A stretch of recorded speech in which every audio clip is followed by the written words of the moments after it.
She walked in wearing Payless flats and a smile they didn't bother to fake back. To them, she was just another woman who didn't know the return policy. But behind her quiet eyes was the name on the building. They mocked her, lied to her, sold trash and called it service. So tell me, when the boss pretends to be a customer, who gets the refund? And who gets replaced? Her heels didn't click. They shuffled, a little uneven. The linoleum beneath her feet was waxed, but dull, like the shine was trying to remember itself. She stepped inside the electronics store with a flyer in hand. A low-wage miracle on clearance. That's what the ad promised. They barely looked up. The cashier glanced, blinked slowly, went back to chewing gum. One manager leaned on a display for wireless earbuds. Cracked a joke. Guess she's here for the senior discount. She said nothing. Just stood there, waiting to be helped. Her name tag read Valerie R. But her real name was Vanessa Lowell. Founder, CEO, owner of Summit City Electronics. And no one knew. Not yet. The store smelled like plastic and burnt coffee. A screen played a demo video on loop. Same bright promises. Same smiling actors. None of it felt real. She walked through the aisles slowly, taking in every interaction. A man in a black vest was lecturing a couple by the tablets. No, if you want quality, you'll need to double your budget. Otherwise, it's your call. The couple looked at each other, embarrassed, like they'd come to the wrong place. She watched the salesman smirk, turn away before they even decided. Behind the counter, a teenager with thick glasses looked up at her. His name tag said Marcus. He gave her a small nod. She nodded back. Where'd you work before? The manager asked without sitting down. Front desk, mostly. Temp jobs. Phones. Orders. I'm just looking to learn. He exhaled. Looked at her shoes again. Part-time's all we got. You shadow today, start tomorrow. She nodded. He was already scrolling through something on his phone. She stood up on her own. No one showed her around. Her first lesson was watching a return go wrong. An older woman, early 70s, maybe, tried to return a faulty smart TV. It just freezes.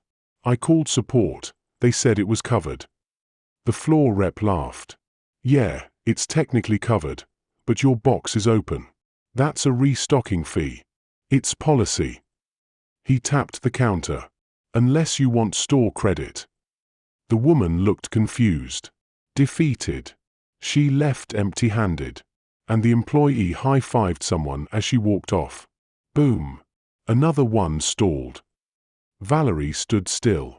The manager passed behind her. You'll pick up quick if you keep your mouth shut. By mid-afternoon, she saw the pattern. No one was trained to help. Only to win. Smiles with strings attached. Sales with no soul. Service was a slogan. Behind the printers, she heard whispering. That lady in the jacket? Guarantee she asks dumb questions. Probably looking for the cheapest thing with the most features. They laughed. She kept moving. The tension came quietly. A father walked in. Young. Tired. Holding a baby in one arm, a receipt in the other. Hey, I was sold this car seat monitor. It's not pairing. I just want to exchange it. The employee behind the desk frowned. You opened the packaging. He nodded. It said I had to download the app first. Yeah, once it's opened, it's yours. The baby started to fuss. He sighed. I just want it to work. I'm not trying to be difficult. The rep shrugged. You can try calling the company. Good luck, though. Valerie stepped forward. Quietly. Maybe we have one in the back. I can check. The rep glared. This isn't your sale. She didn't flinch. Maybe it's just a kid's safety. In the break room, no one spoke to her. They huddled near the microwave, phones out. Someone commented on a customer who'd cried that morning. She started tearing up when we told her we couldn't do anything. Yeah. Should have filmed it. More laughter. She sat alone, unwrapping her sandwich. Marcus sat beside her. Slow. Careful. You're new, right? She nodded. Valerie. Marcus. A pause. He opened his chips. You'll get used to the noise. Just don't believe it's normal. She looked at him, and for the first time all day, she believed someone still cared. The next test came wrapped in a sweatshirt. A teenager came in, hoodie up, hands deep in his pockets. He asked about laptops. The salesman didn't bother with eye contact. Nothing under $900 you'll want. The kid bit his lip. I just need one for school. I got some savings. And my aunt said. The salesman cut him off. Look, man. Maybe check Facebook Marketplace. You won't find much here. The boy stood still for a second too long, then nodded, and left. Valerie stared after him. She had designed a whole student discount program 2 years ago. It wasn't even mentioned. They sold a warranty that didn't exist, to a woman with an accent thick with pride and hope. She asked twice if it covered water damage. Totally, the rep said. It didn't. Valerie knew that. She wrote that warranty herself. She watched the woman sign, then watched the rep high-five a friend again. Another win. Valerie felt her hands curl, but her voice stayed soft. For now. At 6:04 p.m., they turned away a man in a wheelchair. He asked if someone could help him load a small fridge into his van. The rep pointed toward the exit. Loading docks around back. We don't do curb stuff. He rolled backward. The door nearly hit him on the way out. Marcus watched it all, and said nothing. Valerie met his eyes. This time, he looked ashamed. The kind that sits in your chest. She stood up. The day was done, but something inside her was just beginning. The lights buzzed overhead. The doors clicked shut behind her. Outside, night stretched across the parking lot like a sigh. Inside her bag was a single piece of paper. Tomorrow morning, it would have 5 names written on it. Not a list of who to fire. Yet. Just a list of who needed to be watched more closely than they realized. And one name at the bottom. Marcus E.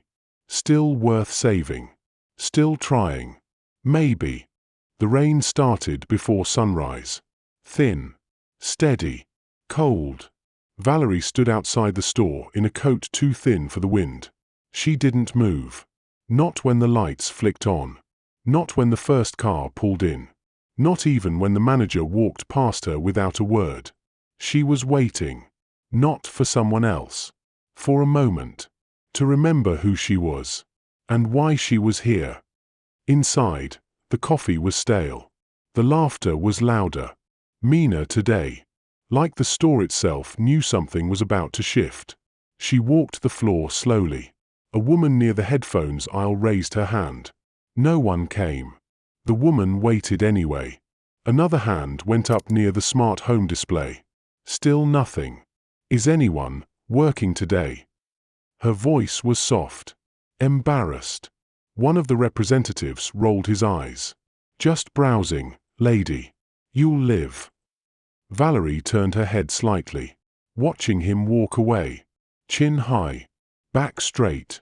Proud of being useless. By noon, the backroom had turned into a locker room. They mocked voices. Mimicked accents. Laughed like cruelty was currency. One said, "That lady yesterday with the scarf?" Swore her kid needed headphones. Told her $180 was the student price. They howled. Sold her the display model with the glitch too. Valerie didn't speak. She just reached into her pocket. Pressed record. Then kept wiping down a shelf no one asked her to touch. A boy wandered in with his grandfather. Maybe 10. Maybe 11. His hands were shaking with excitement. First gaming system. They stood near the glass display, smiling. No one came. They waited. 5 minutes. 10. When a rep finally walked over, he didn't look at the boy. Just asked the old man. Budget. 400, the grandfather said proudly. The rep laughed. Not enough. Then walked off. The boy's face didn't change, but his eyes did. Valerie stepped closer, kneeling. You like racing games? He nodded slowly. She pointed to an open-box console tucked behind the counter. Ask for that one. It's still good. And it's enough. He looked at her like she'd handed him gold. Marcus found her near the batteries. You good? She nodded. You. He hesitated.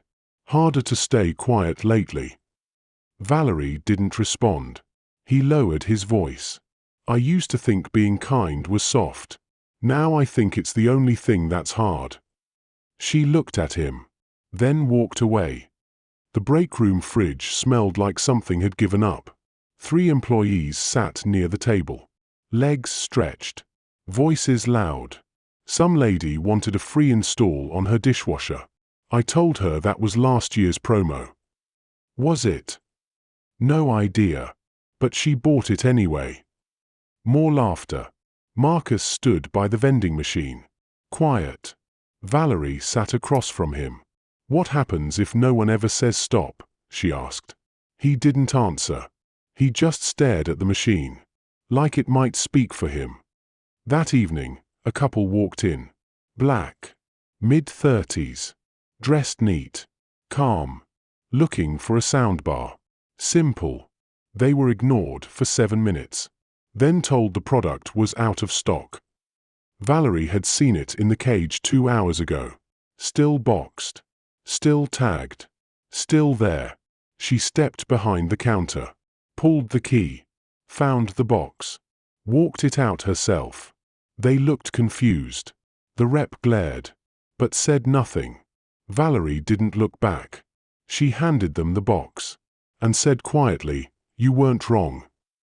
The next morning, she walked in early. Before the music. Before the lights. She printed 2 pages. Taped one to the employee board. Tucked the other in her coat. It read, Customer Respect Policy, Draft V1. Eye contact required within 10 seconds. No mockery of names, voices, or appearances. Warranty terms must be clearly explained. All assistance offered regardless of sale value. Kindness is not optional. She didn't sign it. Yet. That afternoon, the regional director called in. He wanted numbers. Conversion rates. Upsells. Protection plans. Valerie took the call from the storage room. Behind boxes. Beside a flickering bulb. Her voice stayed level. Numbers are good, she said. Because they were. On paper. But so is a knife before it cuts. Marcus approached her during closing. They're starting to whisper about you. She raised an eyebrow. He smiled slightly. They think you're corporate. Some secret shopper. Or HR spy. She tilted her head. And if I was? He hesitated. Then I'm glad. He looked around. Lowered his voice. I didn't get into retail to lie. I got in to help my mom get a new fridge. Valerie blinked. She died last spring. And I just kept showing up. He swallowed hard. Feels like I left her at the door. Valerie put a hand on his shoulder. And for the first time since Monday, she didn't feel alone. The weekend shift started early. Not with footsteps. With silence. The kind that hums behind your teeth. The kind that comes before something breaks. Valerie stood near the automatic doors. Watching. A mother pushed in a stroller. One hand on her child. The other gripping a receipt. She was shaking. Not with anger. With effort. The mother approached the counter. Carefully. I bought this 2 days ago. The baby monitor. It doesn't charge. The rep didn't look up. If it's open, I can't take it back. I just want one that works. I need to hear him sleep. Still no eye contact. Sorry. We're not Amazon.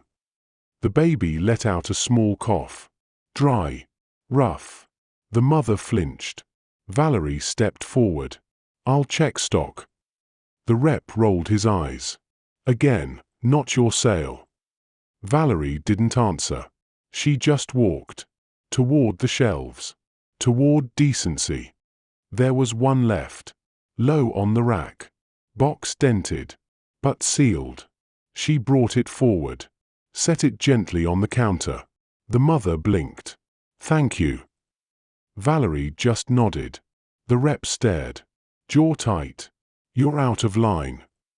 Valerie held his gaze. No. You are. That night, she stayed after close. Printed something new. Incident log, week 1. She listed. Elderly refund denied under false policy. Warranty sold with verbal lies. Disabled customer refused assistance. Family with stroller mocked after leaving. 4 bullet points. No names. Not yet. She slid it into an envelope. Addressed it to herself.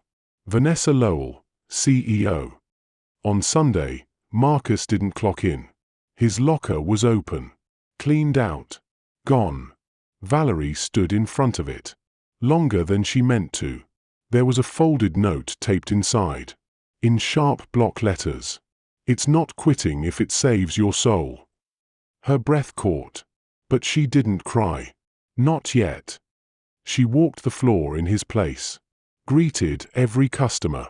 Smiled when no one else would. Apologized for things she didn't do. Held the line for what the store should have been. And then it happened. A manager pulled her aside. He held up the customer respect policy paper. This you? She didn't blink. Yes. He laughed. Cute. Then leaned in. You're not here to rewrite our culture, sweetheart. You're here to sell. She said nothing. Just stepped around him. But the silence left a mark. That evening, she wrote her own name. On a slip of receipt paper. Folded it once. Slid it into her bag. No title. Just her name. A reminder. That before the suits and strategy, she had stood where real people stand. Alone. Unseen. Paying full price for things that didn't work. She wouldn't forget that. Not again. Monday came. So did the rain. This time it didn't whisper. It hit the glass like a warning. At 10:12 a.m., a family walked in. 3 kids. 2 parents. Tired. Quiet. Together. Looking for a new washing machine. Valerie watched them walk in. Watched every rep look away. Every. Single. One. Then one laughed. No point. They'll ask for a discount anyway. Another smirked. Letting vender. The cheap ones break anyway. The kids sat on the floor. Parents whispered over price tags. Still no help. Valerie stepped forward. Reached for a brochure. Opened her mouth. And froze. The mother was crying. Soft. Silent. But her hand never left her daughter's shoulder. That night, Valerie opened her hotel room window. Let the air hit her. Cold. Unforgiving. Like the culture she'd watched rot from the inside. She stood there. Thinking. Not about revenge. Not about punishment. About dignity. How it erodes. One smirk at a time. One lie at a time. One ignored mother. At a time. The next morning, she came in early. Again. But she didn't clock in. She went to the back. Opened the old manager's office. Sat in the chair like it already knew her. And she began to write. Tomorrow. 7:45 a.m. All staff. Mandatory. She signed it with her real name. Vanessa Lowell. Then leaned back. And waited. The room filled before the clock struck 7:45. Most came in laughing. Still chewing gum. still scrolling, still thinking they owned the floor. Then they saw her, sitting at the front, hair pulled back, blazer pressed, eyes steady. The name tag was gone. In its place, a name no one expected. Vanessa Lowell. Silence spread like smoke. Thick, slow. Trevor, the floor manager, blinked hard. That's no way. She stood, took one step forward. I've been here all week, she said. Watched you sell broken things. Mock customers. Ignore those who needed help. Someone laughed nervously. She didn't. I wrote your return policy. I funded your holiday bonuses. I designed the uniforms you wear. Her voice didn't rise. It didn't need to. The weight was already falling. One rep tried to speak. She raised a hand. No. Then pointed toward the glass. A father stood there with his baby, and you shrugged. She turned slowly.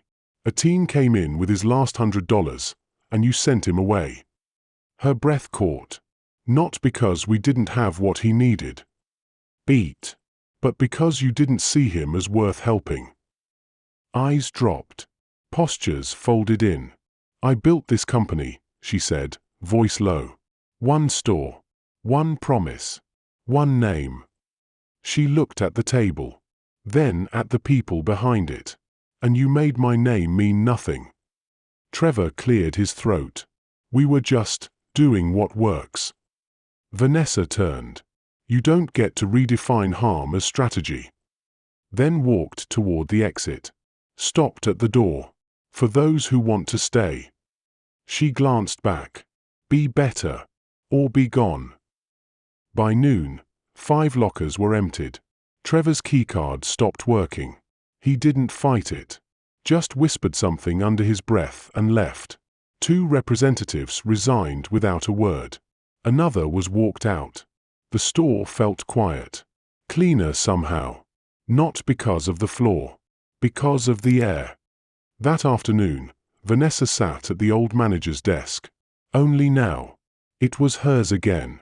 Marcus walked in holding 2 coffees. He hesitated. Then held one out. Figured you might still be tired. She took it. Smiled faintly. I missed this place, she said. He Saturday. Thought you never left. She looked around. I left when the culture did. She brought the team together. Not for punishment. For purpose. A meeting with no sales targets. No upsell charts. No fake hype. Just truth. And a fresh printed sheet. New store values. Service first. Listen before selling. No one is invisible. Empathy is policy. Every customer matters. Someone asked if these were optional. She just stared. That was enough. Over the next week, small things changed. A mother was offered help before she asked. A refund was processed without a sigh. A child was told he could try the demo unit. Not shooed away. The walls didn't shift. But the way people stood did. Straighter. Softer. Human. On Friday, the woman with the stroller came back. Same coat. Same tired eyes. But this time, she was smiling. Vanessa approached her. The woman froze. Are you the one who? Vanessa nodded. We still have the good one in stock. The woman exhaled. Soft. Grateful. You didn't have to remember. I did, Vanessa said. Because no one remembered me once. And I still remember how that felt. Her last day came with no ceremony. No big goodbye. She walked the floor one last time. Watched a new hire help an elderly man pick a phone without pushing a warranty. Watched Marcus train someone with patience. Watched customers leave. Smiling. That was enough. She came in invisible. And left unforgettable. Not because she shouted. But because she listened. Because she remembered what others forgot. That service is not a transaction. It's a reflection. Of who we are. When no one's watching. What would you do if the person you dismissed held all the power? And what if they already saw you before you ever saw them? Comment below. Who do you think changed the most? What moment hit hardest? Have you ever seen injustice when no one stepped in? Like, share, and subscribe for more stories like this, where silence turns to justice and dignity finally speaks.